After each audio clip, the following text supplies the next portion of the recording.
Hey, hello there, and welcome to another edition of Living Charmed Live 13.1. I say 13.1 because this one's not really live either. It will be posted right after I record this, unedited as always.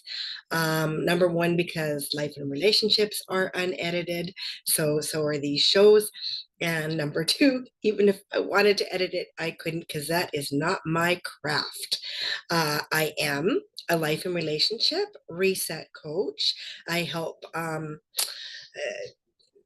clients in many different areas, one or more areas of their lives and or relationships. And I also help with esteem alignment. So that's the areas that I work in. And my name is Shar, and I am the Shar in livingcharmed.ca. And Charmed is an acronym, actually.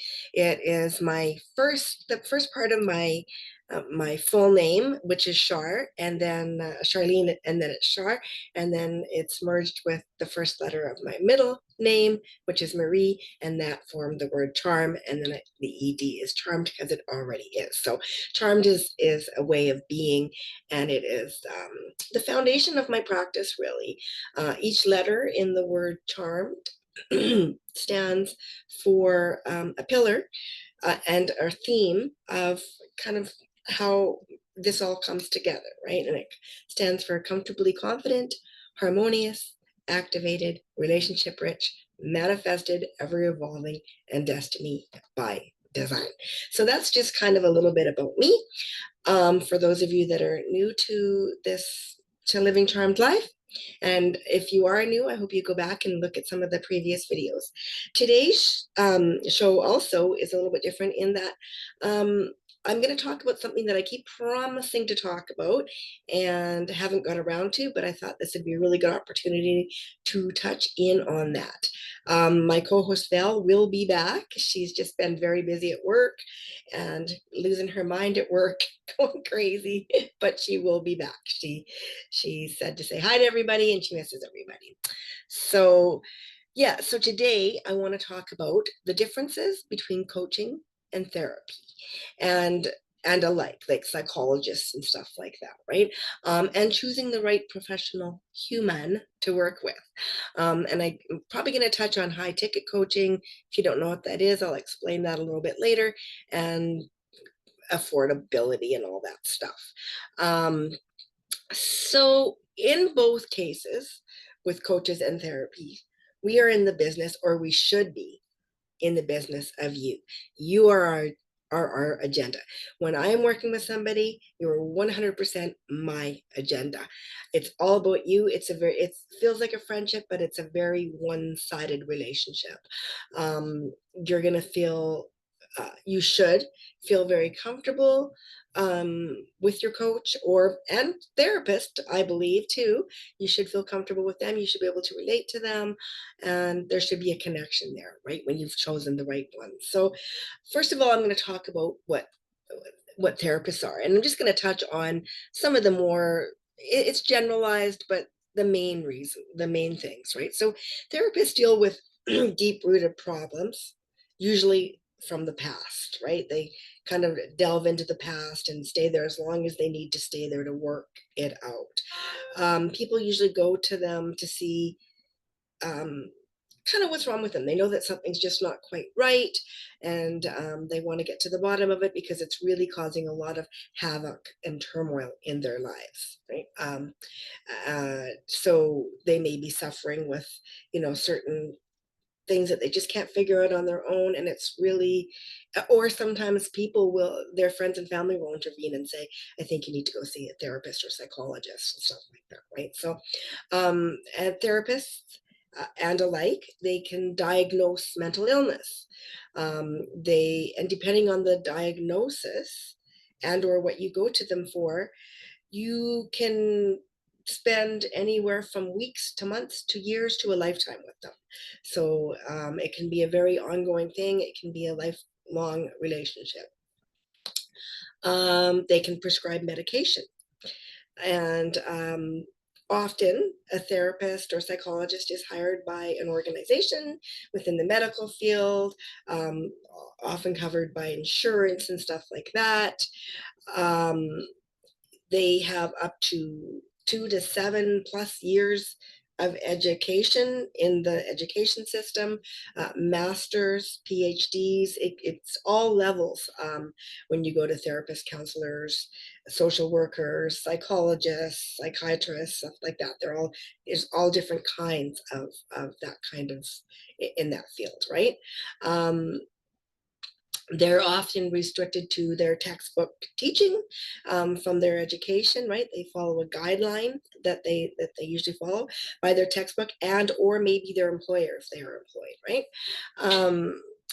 They cannot be called usually to testify uh, in court for criminal activity. They're protected by law, and they can cost anywhere from, I don't really know the total cost, but I know it is fairly pricey. It can cost anywhere from, I don't know, 200 some a session, going up, right? So that's kind of the gist of what the therapists and psychologists, what that all is there, right? So for coaching, right, we so I say we because I am a coach as well.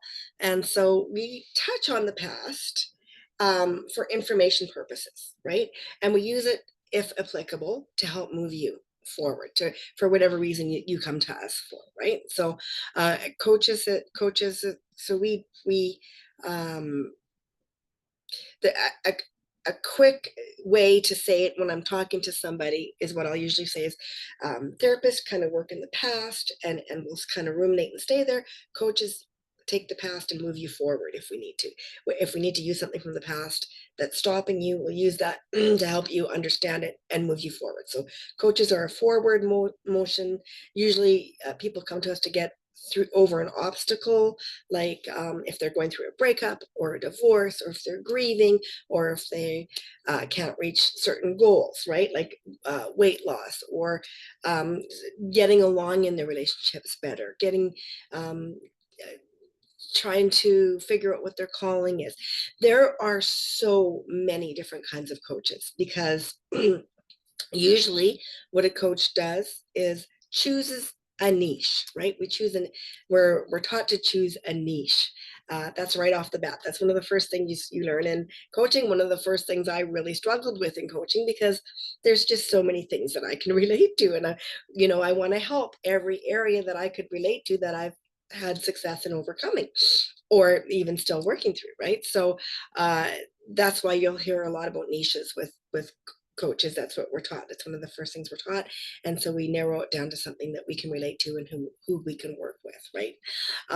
We don't diagnose mental illness and stuff like that. If there is a diagnosis that has already been um, diagnosed, I guess is the word, by a psychologist or something, we can sometimes work with that, especially if it's one that we can relate to.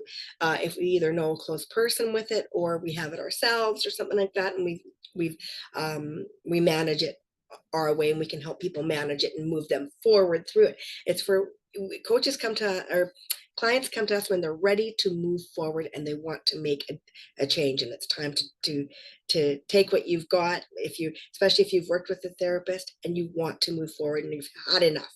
It's like time for change, time to go get it, right? So that's where a coach really comes in handy. We help you move through that. We show you how to do it. We work with you. We help you get outside your head. So really move you forward. Coaching and therapy work really well in conjunction with one another. So a lot of people will add a coach on to therapy, and some therapists will actually even suggest a coach. So sometimes the therapists and psychiatrists will network together to kind of help each other out. If I'm vice versa too, if I'm working with somebody that's above my pay grade and I know that I can't bring them value, I will very much help them find the right professional and lead them in the right direction. And then if they want to come back to me later, that's fine. um, That's what I do anyways. I can't speak for a lot of coaches, but that is definitely how I run my business. So most coaches are not hired by an organization. We are self-employed for the most part. Most of us have our own practices and our own entity. We do connect and form alliances with other coaches, which is really good because then we can help. If a client comes to us, we can refer them to another coach, a fellow colleague, right, that may be more suited to them. We are not bound by textbook teachings per se, which is good. I feel it's good because I don't have to be bound by that. I can use a lot of the tools and techniques that I've been taught through certification and ongoing learning. A lot of coaches, most are certified. There are some that are not even certified. I might personally took 2 years to certify, to get certification, and worked. I learned under two really great doctors. They were psychologists actually, and they were teaching coaching. So I really value my certification course that I took. And also, like I think I mentioned in one of my other shows, is I learn from my clients and I bring my own life experience in, because if I can't relate to what you're going through and understand what you're going through, it just, there's just not a connection there, right? That's how it is for me anyways. If I can't bring a client value, I will say so right off the bat, and I will we'll either work together at a later date, or maybe never, right? Or maybe I'll find you somebody else, or send you in the right direction, right? So yeah, so and let's see, what else do I have here? Yes, we are not protected by law, so we could be called to testify in court if there's any criminal activity. That being said, in my 7 years of coaching, that has never happened. I've never come across anything that would be considered um, any kind of criminal activity that I'd have to worry about being called up for. Um, so yeah, so that's the differences between. So in a nutshell, coaches work with. We do touch on the past. We work with you. We connect with you, and we move you forward. We help move you forward. It is people, when you come to see, when you go to a coach, you should expect to be with them for maybe weeks. It can be as fast as weeks, months, maybe a year or two, right? That's kind of the goal, right? The goal, the only reason that you might get stuck with a coach is if you, the client, is stuck and can't move forward, and it might stall the process, so you might have to come back and start from ground zero. But a good coach will recognize that and then kind of wait it out with you, or just say, this is not a relationship that's working out for you because I'm not bringing you value, right? So it can, but the thing is it should never be a lifelong relationship. Now, that being said, I am a reset coach. So when people come to me, I do help them reset in whatever area they're coming to me to reset for. Again, I work with the self.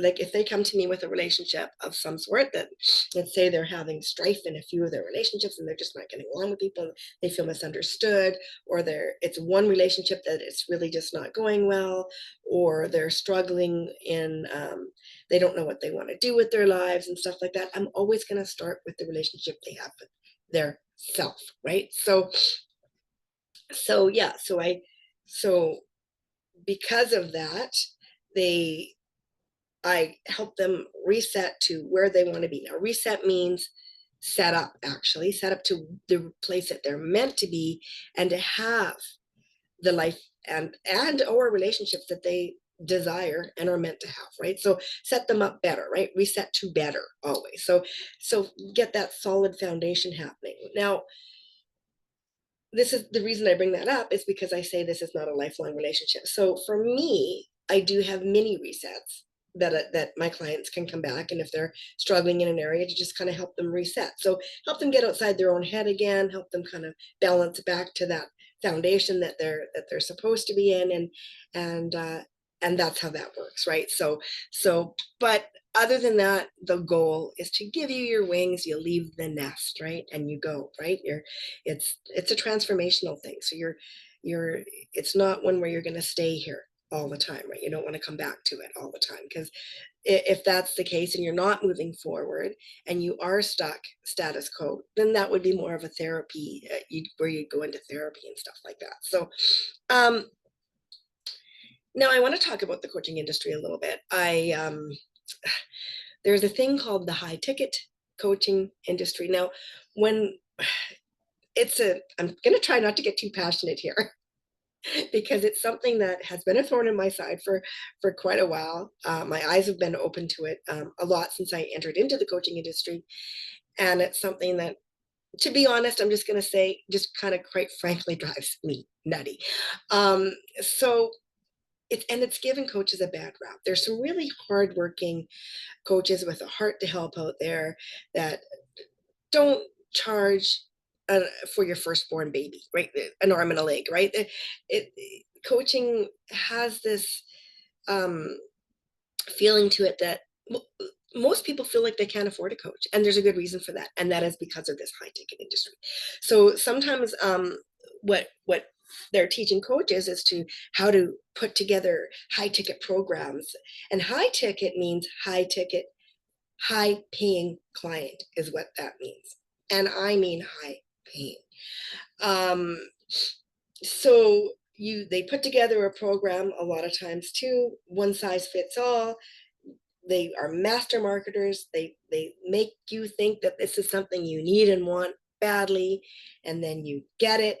And quite often, what will happen is they'll throw you into a program, and the program it's a residual thing for them, and they'll make money off it.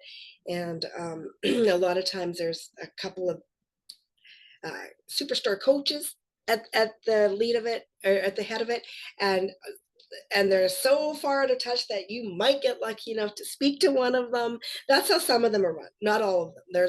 There are some that you get to work with, and stuff like that too. So they're all different. But here's where they are really different. When they and where I think that it's really become an issue and made it hard for clients to reach out to coaches, and there's a mistrust there, because what they do is they won't tell you the price right off the bat often, especially when it's high ticket.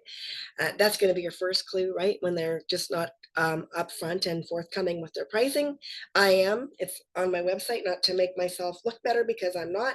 The only difference is that I keep my prices affordable, and it's an integrity thing for me, and something that I will always do, because I'm of the school of thought of no soul left behind. So I'm going to get into that later. But so what they do is they'll kind of draw you in, make sure that you want it so bad that you can taste it, and then they'll zap you with the price. So um $1,000, 2,000, that's getting into the higher ticket range for some people. That's a lot of money, especially to spend on something that they're taking a leap of faith in, because they don't know that this program is going to be able to give them what they exactly need, right? And it's a leap of faith, because they have faith that it's going to take them to that next level, to where they need to be, right? So even there, that's a lot, right? When it gets to 10,000, 15,000, $30,000, and that's what some of these cost, that is where I start to go, whoa, that is just, I I personally don't believe that anybody is worth 10 to 15, $20,000, $30,000, in that range, especially at a session or something like that, or even for a year of coaching. That's my personal belief. Now, if you can pay that money, and you want to pay that money, and you really believe that these coaching programs, or the coach in that is in question here, is worth that, then by all means, of course, go for it.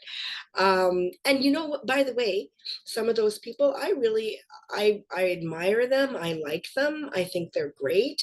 I've never bought in at that level. I have bought in at $1,000 level, and I've got some good valuable teaching from it. But I would never, that would be my kind of top end for that. But for me, it's an investment because I'm investing into myself as a coach so that I can invest into my clients. So that's a little bit different, right? But that being said, no, I would not do 10,000 plus, 15,000 plus. But then again, that's me. Um, I am always learning and always pouring into myself and investing in myself. But at the $15,000, $30,000 level, I just don't see it. I don't see the point in it. Again, if that's for you, that is absolutely fine. The takeaway here and where I have a problem with it is is that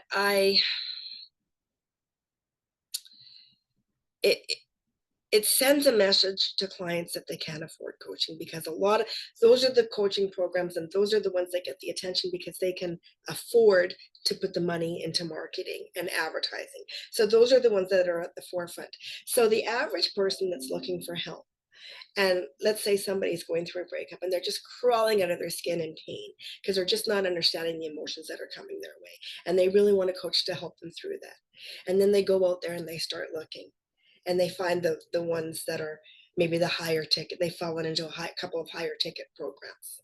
Or if you want to lose weight, or if you're anything that you're trying to do, right, and you fall into one of these higher ticket programs, and then you get sent down this rabbit hole and find out that it's going to cost you five, six, seven, 10,000, $15,000, and you just are like, I can't, I can't afford that. I'm stuck.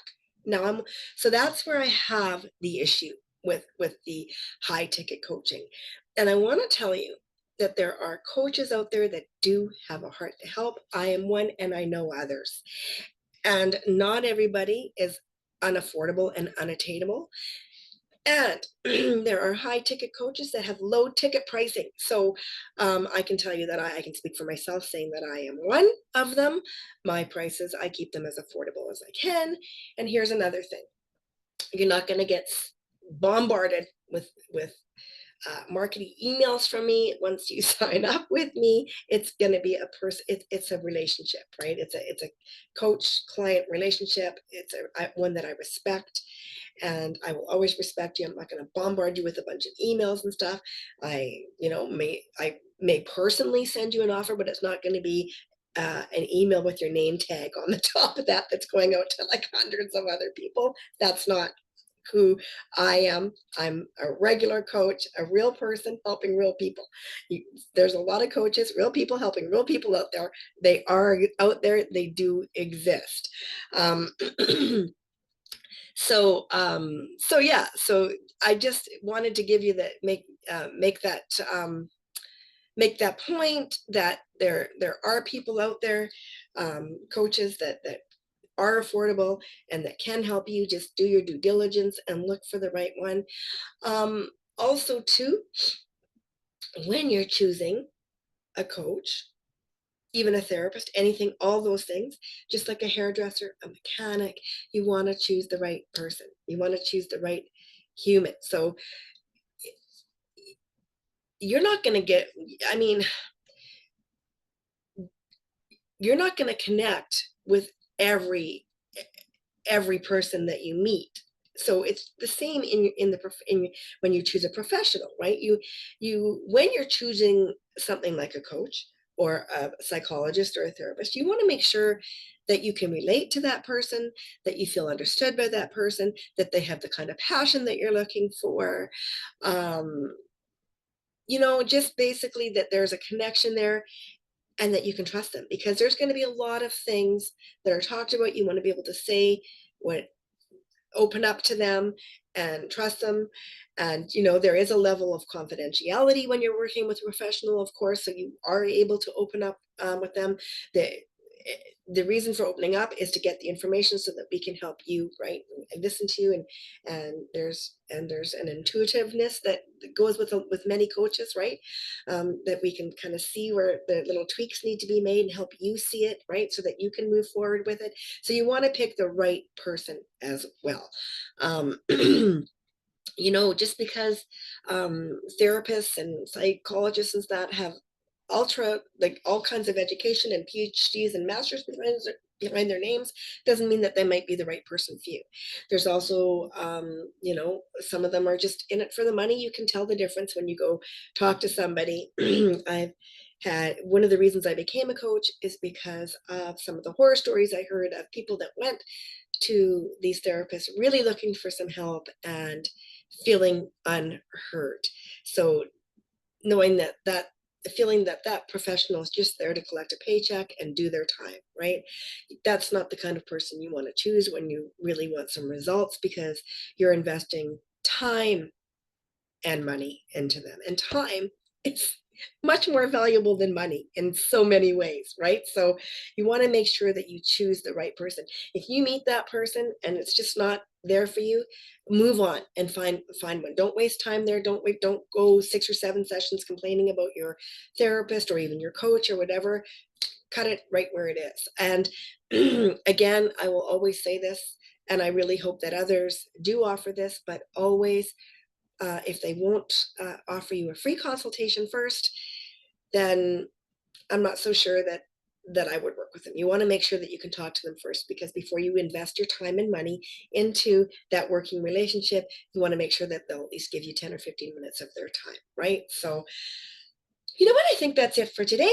I may touch on this again. It's a subject that I'm a little bit passionate about, because I just feel like that the coaching industry as a whole has a bad rap on it, because of sometimes these master marketers and the high ticket ones, that so it just makes, and only for the reason that for the people that really are in maybe a little bit of a lower um, earning bracket, right? That feel like they can't afford these things, and then they feel stuck even more, right? So it just keeps them in a more stuck place of despair and stuff like that, and they feel like there's no help for them. Well, there is help for you. The other thing too, one other thing that will happen is these programs will offer payments. Okay, well, I can speak for myself here.